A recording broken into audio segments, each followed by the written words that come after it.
I was walking past the living room when I heard my own son say, "Dad's house will be ours soon anyway. Once he's gone, we'll finally have the life we deserve." His wife laughed and said, "Then we should start planning what to change first." They were talking about my home, the one I built with my own hands, where I raised him, where I buried my wife's ashes beneath the oak tree. They were already dividing my life as if I were a piece of furniture waiting to be discarded. I didn't confront them. I didn't make a sound. The next morning, I called a realtor. By the time my son found out the house had been sold, it was too late. And when he saw who the new owner was, he went silent for the first time in his life. My name is Franklin Ward. I am 72 years old, and I live in the same home I built when I was 30. Back then, I didn't have money, but I had determination and love. My wife, Grace, and I carved our life into every corner of this place. She chose the wallpaper in the kitchen. I installed the hardwood floors myself. Every step I take on those floors reminds me of the day our son Ethan took his first step across them, wobbling between our outstretched arms as we cheered for him. This house is not just wood and stone. It holds every laugh, every prayer, every goodbye. When Grace passed away 6 years ago, this house became my sanctuary. I kept everything just the way she liked it. Her teacups in the cabinet, her garden blooming with her favorite lilies. People told me to downsize, to move to a retirement community, but I held my ground. I did not see my home as a burden. I saw it as a promise I had made to my wife, to protect what we built together until my last breath. Ethan used to understand that. When he was younger, he had an emotional connection to this place. But as he got older, his dreams changed. He became successful in finance, married a woman who valued status, luxury, and the appearance of success. Her name is Laura. From the moment she walked into the house, she complimented everything with a tone that suggested she already saw it as hers. She would smile and say, "One day, this dining room will host real guests, people with influence." Ethan would nod, never glancing at me to those words might feel. Laura often brought up the idea of planning for the future. She claimed she cared about my comfort, suggesting assisted living community and estate transition. Her tone was gentle, but her eyes were sharp. "You shouldn't live alone in such a big house, Frank," she said one evening. "We worry about you." I could tell she wasn't worried about me. She was worried about control. At first, Ethan would visit me with kindness. He'd mow the lawn, bring groceries, fix a leaking pipe, but over time, those visits came with a price. Documents to sign, conversations about preparing assets, and suggestions that I should stop clinging to the past. Still, I tried to trust him. He was my only son. I believed that even if Laura was pushing her own agenda, somewhere beneath the ambition, Ethan still had a heart. Until the night I heard the truth. I was on my way to get my book from the living room when I heard their voices. I paused when I heard my name. Laura said, "It's just a matter of time. Once he's gone, we can sell this place for millions." Ethan replied without hesitation, "I know. We'll renovate it, tear down that ugly oak tree, and build something modern." My heart stopped. That tree was where I buried Grace's ashes. It was where Ethan had played as a child. It was the heart of this land, and my son wanted to tear it down. Laura continued, "We don't need to wait. We can pressure him now, make him think it's safer in our name." Ethan responded, "Relax. Dad won't last forever." Those words didn't just hurt. They erased every memory of me rocking him to sleep when he had nightmares, every time I picked him up when he scraped his knee, every dollar I spent sending him to college so he could build a good life. In that moment, I understood something clearly. My son did not see me as a father anymore. He saw me as a timeline. As soon as I knew that, I made my decision. I did not walk into the room. I did not confront them. I simply turned around, walked down the hallway, and sat in my study. I looked at the portrait of my wife on the wall and said quietly, "Grace, it's time to protect what's ours." The next morning, I called a realtor, and that decision, made in silence, was the moment everything changed. If you believe every parent deserves respect, not entitled, make sure to subscribe and comment where you're watching from. Your voice matters. Would you stand by quietly, or would you take action like I did? That night, I didn't sleep. I sat in my study with the door closed, the dim light of the old brass lamp casting shadows across the room. Every corner held a memory: Grace reading her novels, Ethan building model airplanes, family dinners filled with laughter. But that night, those memories felt more distant than ever. I kept replaying Ethan's words in my mind. Dad won't last forever. Not said with sadness or fear, said with expectation, as if my death was an event he had already scheduled in his mind, as if tough to live, but his In the morning, when Ethan and Laura ate for breakfast, I was already in the kitchen. I made their coffee just as I did. Ethan seemed uneasy. Perhaps my silence unsettled. I greeted them, hiding the storm within me. Inside, I had made a decision. Nothing they did from this point forward would be unseen or unheard by me. Their game would continue, but now I would be the one keeping score. Ethan pretended nothing was wrong. "Morning, Dad," he said, sipping coffee. "We were thinking, maybe it's time to start discussing long-term plans." Laura leaned forward, "Like updating the deed. For your safety, of course, in case anything happens." I looked at her and nodded slowly. "You're right. It's time to plan." Her eyes lit up with satisfaction, mistaking my agreement for submission. She didn't realize she had just been invited into a plan she would not control. That afternoon, while Ethan and Laura went into town, I drove to the local attorney who had handled my will years ago. His name was Richard Holt, a man I trusted since my days of running the architecture firm. He was surprised to see me without an appointment. "Franklin," he said, ushering me in, "what brings you here?" I told him everything, not dramatically, not emotionally. I stated the facts, what I overheard, the intentions behind it, the pressure to sign documents I had not requested. Richard leaned back in his chair, his expression grave. "They are preparing to take control of your estate through survivorship. If you sign anything transferring title or assigning them as trustees, they can force sale after you pass, or even sooner if they argue mental incompetence." I felt a cold shiver. "So my son is preparing to declare me unfit to manage my own affairs?" Richard nodded.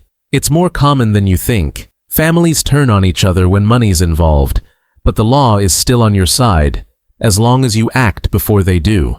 That was the moment my grief turned into purpose. Richard explained my options. I could move the house into a protected trust.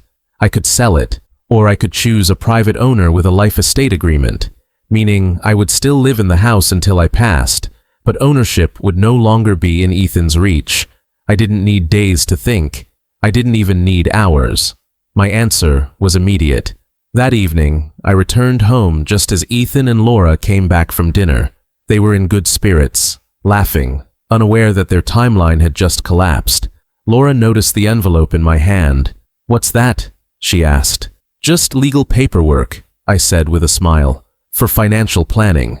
They exchanged looks, thinking I was finally giving them what they wanted, not realizing those papers were my shield, not their victory.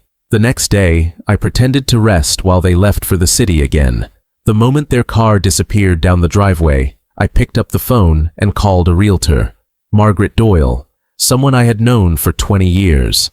Her voice was gentle. "Franklin, are you sure about this?" "More sure than I have ever been," I replied. "I want the house listed, but not publicly. Only to buyers I approve personally. People who will respect the legacy, not strip it." She agreed without hesitation. As the listing paperwork was prepared, I took one last walk through the garden where Grace's rosebushes bloomed. I touched the branches gently, remembering her laughter as she planted them. Selling the house wasn't abandoning my past. It was protecting it. What Ethan and Laura failed to understand is that a legacy is not something you are entitled to. It is something you earn the right to continue. That night, Ethan brought up the topic again. "Dad, we really need to move forward with the trust documents." I looked at him and spoke slowly. "We will, and everything will be taken care of sooner than you think." I watched as relief washed over his face.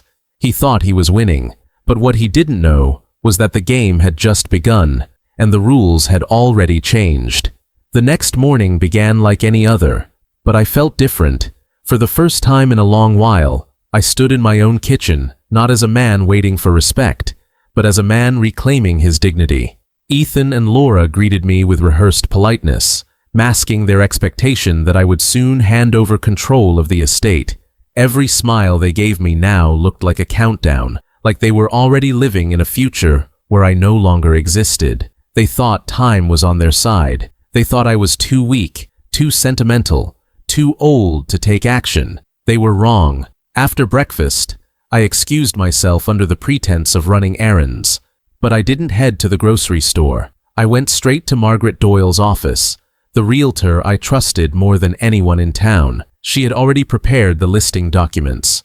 Quietly, discreetly, exactly as I asked. "Franklin," she said gently as I walked in, "this may be the biggest decision of your life. Are you still certain?" I took a deep breath. This house stopped being my son's future the moment he wished for my death. "I am certain." She nodded and slid the contract toward me. With each stroke of the pen, I felt my heartbeat steady. This wasn't fear. This was freedom. I signed the documents, officially authorizing the quiet, private sale of the estate, but I added a specific clause, one Margaret found unusual, but respected without question.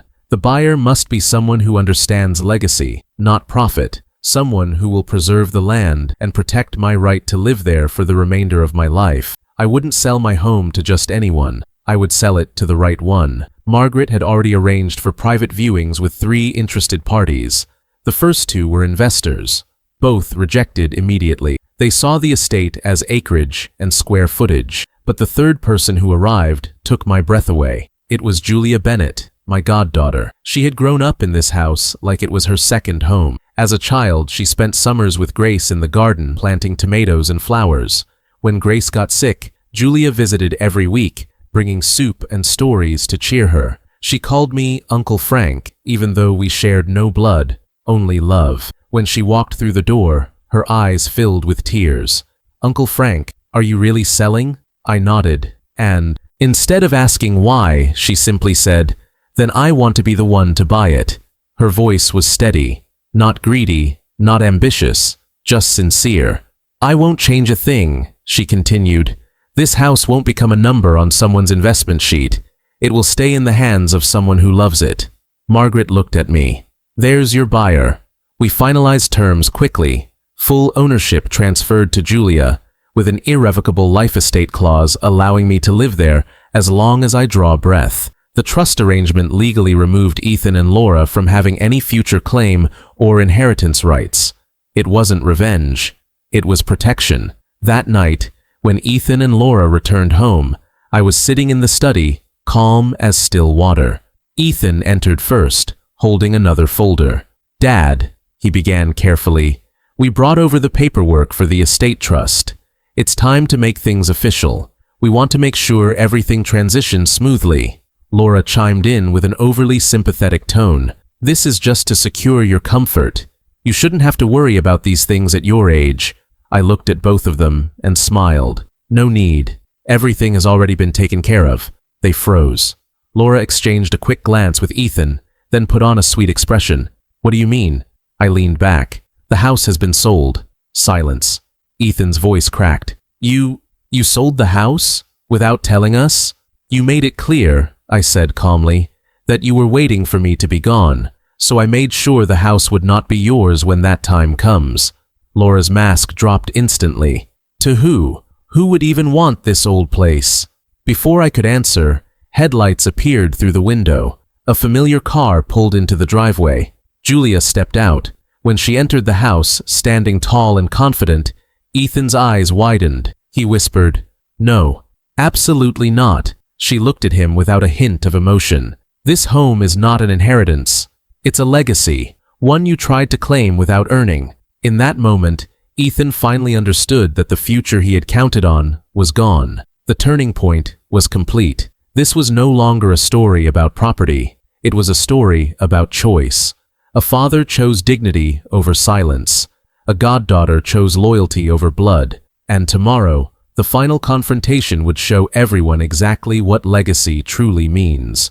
The next morning was unlike any other morning in that house. The sun rose over the garden. The wind moved gently through the oak tree where my wife's ashes were buried, and the sound of quiet peace filled the air. But inside, Tension built like a storm waiting to break. Ethan and Laura had spent the night in one of the guest rooms, refusing to speak to me after learning the house had been sold. They believed there was still a chance to reverse things.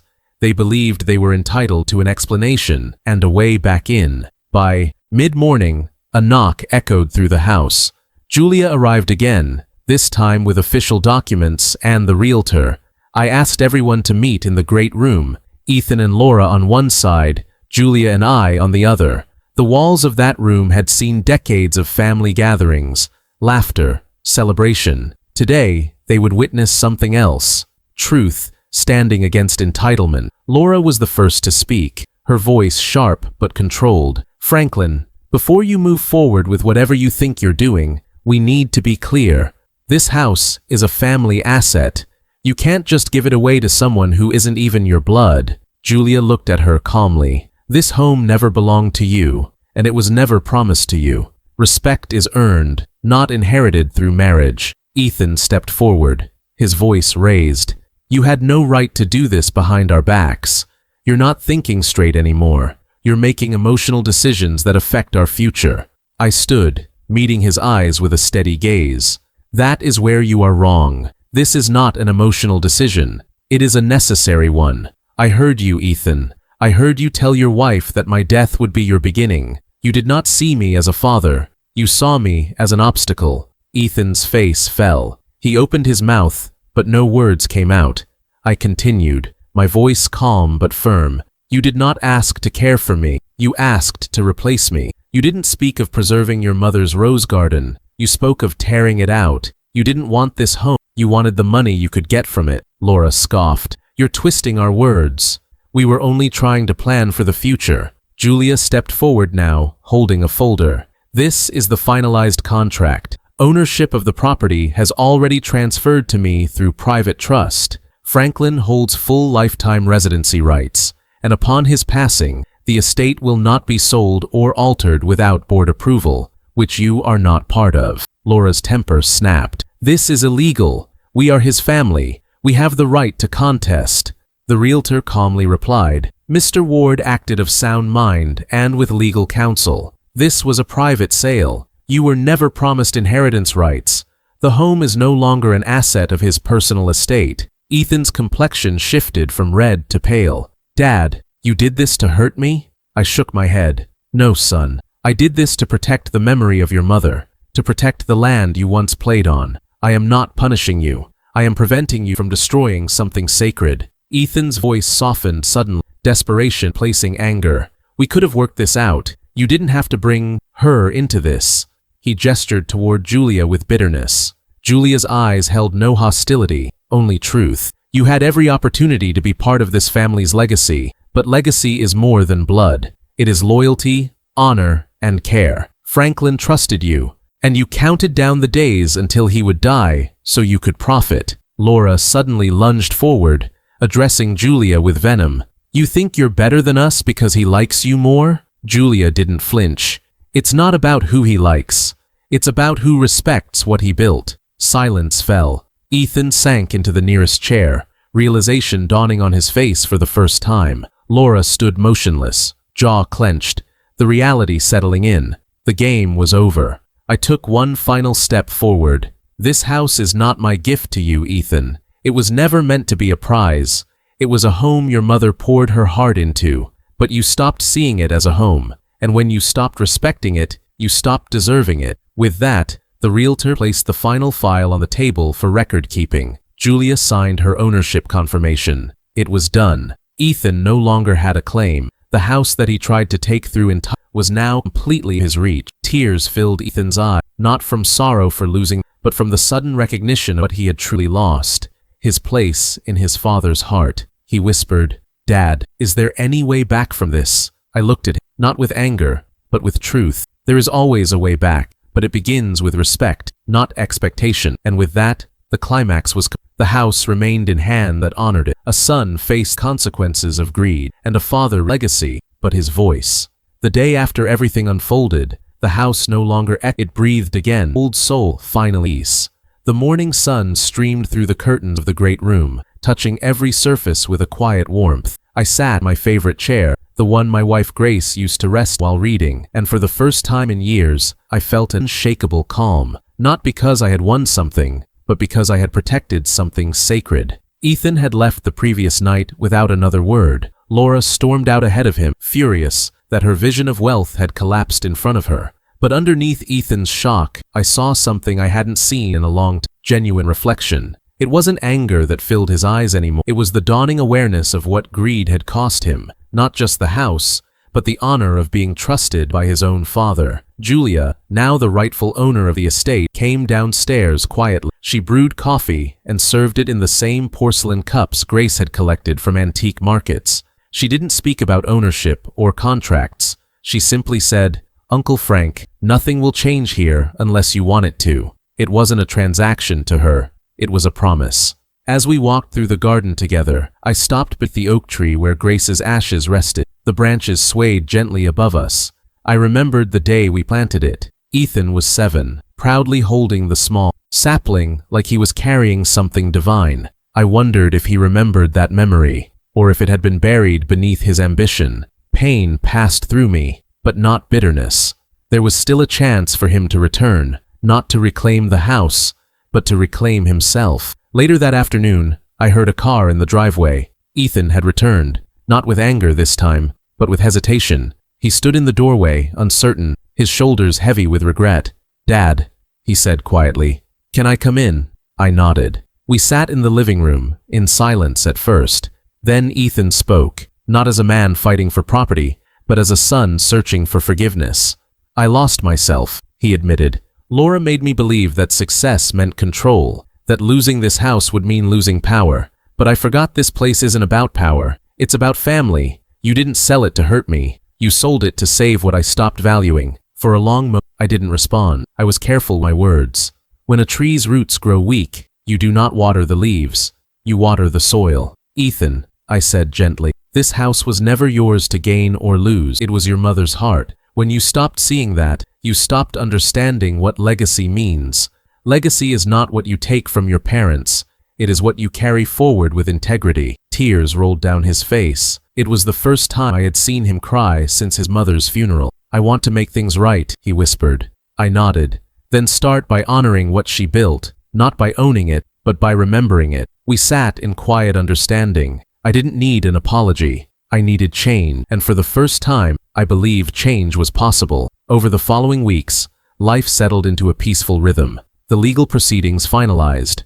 Laura filed for separation, unwilling to live without control. Ethan began therapy and reconnected with his faith, rediscovering humility, something money had made him forget. He started volunteering at a veterans housing project I had once supported. It wasn't about redemption for me, it was about restoration for him. Julia upheld her promise. She didn't alter the house, she enriched it. She opened the gates to community events, charity gathering, and family celebrations. She turned Grace's garden into a memorial garden, inviting widows and families to plant flowers in remembrance of their loved ones. The estate was no longer just my home. It became a symbol of what endures when love wins over greed. In the final days of summer, I sat beneath the oak tree as the sun set. A breeze passed through its branches, and for a moment, I felt as though Grace was there beside me, at peace. My legacy was not just in the land, it was in the choices I made to protect what mattered. I closed my eyes and smiled. I did not lose my home, I preserved its soul, and in doing so, I preserved my own. If you believe families should be built on love, not entitlement, if you believe respect must be earned, not assumed, then make sure to subscribe to my channel and comment where you are watching from. Your story matters, and your voice deserves to be heard.